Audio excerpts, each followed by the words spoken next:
What are some easy to use AI tools for beginners? So tools are fun, and I'm going to give you a list of beginner friendly AI tools. So right now, what I'm seeing in our business in particular, when I'm talking to lots of small business owners and even some of the high, 7, 8 figure entrepreneurs that we work with, I'm seeing that some of them have some AI experience, but it's a very small number. A lot of them are just dabbling in it. They're playing around with it. They've asked ChatGPT a few questions, but they're not really sure if it's right for them. And maybe some team members are using it, but they're just not sure. I just want to say that I have a team. I have a team of people who do all kinds of things in my business, but I still use AI because it really, for me, it is the number one tool for just getting things out of my head, organizing my thoughts, and then being able to communicate things back to my team in a much more concise manner. So it's super helpful in that respect. So for people who are just getting started with AI, I know it can kind of be intimidating because you're like, well, what does it even do? How do I get started on it? So let me just give you some simple, mostly free AI tools here that you can just get your feet wet. Do it this weekend. Just sit down. You can do it with your smartphone. You can do it with your computer. You can do it with your iPad. Doesn't matter. Just get one of these tools, log in for an account, and just start asking a few questions. So the first one is the front and center obvious one is ChatGPT. It has both a free and a paid plan. If you're just getting started with AI, just go with a free plan, test it out, get used to it. ChatGPT is really good for the writing, creating content, blog posts and writing emails and things like that. It's really good for brainstorming. I use it all the time for brainstorming, as I mentioned. It's good for problem solving. I've even built some custom GPTs that will help me problem solve specifically around I use one as a business consultant. I use one as a sales consultant. So in particular roles within our business, I have them. I even have a developer one. So if we run across the website with a really unique problem, I have a high level developer one that I just go to and ask it questions. So, but for getting started and not knowing anything about AI, I would just say, go to ChatGPT, get the free account, and just type in what you need. So just say, hey, I'm writing a blog post, blah, blah, blah. And remember, when you're just getting started and you don't have that brand strategy all dialed in, you're going to get some generic responses. So I would be super careful about taking content directly out of ChatGPT, like for a blog post or for a customer email. If you're responding to an email, that's different because if you're taking something and just saying, hey, can you reword this for me? You're going to get okay results. But if you're just having it create actual content for your brand, I would hold off on that for a little bit. You need to have brand strategy dialed in on your AI. And again, that's something that we're working on, and we will have some information on that. And then Brand Soul is the place to start if you're just wanting to jumpstart on that. And then the next one I'm going to talk about is Canva. Canva has magic, right? It's free, but it has some limitations. It is great for quick copy. Like if you need something like an Instagram caption, or if you're looking for blog ideas or email subject lines, it's a built-in tool already in Canva. And most people use Canva for the quick designs. A lot of people use it for social media because it's super easy to use. If you're looking for something like that for social media, Canva Magic Write is also, it's a good starting point.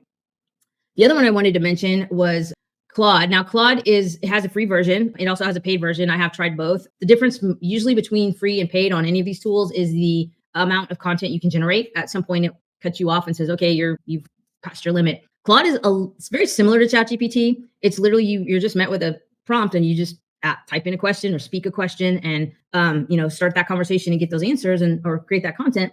Claude is a little more conversational in its output back to you, although you can train ChatGPT to be just as conversational. But Claude is a little bit better at long form content. So if you are using AI or specifically wanting to use AI for any type of blog post or long emails, etc., that's what you want to use for that is Claude. It also does nuance very well. And once you get your brand dialed into Claude, it's pretty tight. It hangs onto your brand pretty well. So there's Claude.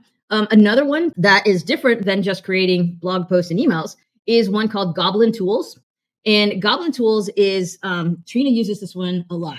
So what it does is it breaks tasks down into steps. So if you're overwhelmed and you're like, hey, I have this big project and I've got all these moving parts and I'm just trying to corral this stuff together, it is great for putting that in there. You can just drop in, you can just put in, hey, help me organize my living room. There's all kinds of different uses for that. Any kind of project you can think of, it can spit out and break down the action steps for it. So it's super helpful for that type of thing. It's made for anyone who just needs some clarity around getting started on a project or breaking something down. And then the last one I'm going to say is, and Goblin Tools is free. And then the last one I'll mention is Jasper. And you may have heard of this one as well. Jasper is paid. There's a free trial available. So this one is not one that if you're just trying to test that you want to go test, but I'm bringing this one up because it is designed for marketing and branding tasks. So blog posts, it does a lot of sales copy really well. and ad headlines, that sort of thing. So it also has a lot of templates and tone options to help you dial in your brand a little more. Jasper does have some of those options there to just kind of help guide if you're just getting started and don't have that fully fleshed out. So those are the tools. And again, my number one piece of advice is just keep it simple. Get started, get in there, ask some questions. We have been doing that for our clients as well. And we're working on building custom GPTs for them. And what we create is actually spot on with them because we've started with brand strategy. The number one thing we do with our clients first before we build a website or design any piece of, a product label or anything for them is we do some brand strategy.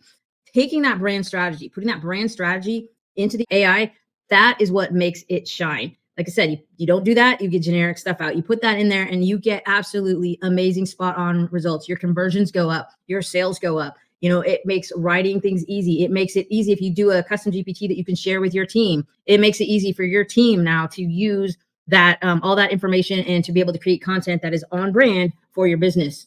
How are you using AI to help with your pay-per-click workflows? Okay, that's a great question. So we have used AI to help build out some ad campaigns. And I will say it has done very well.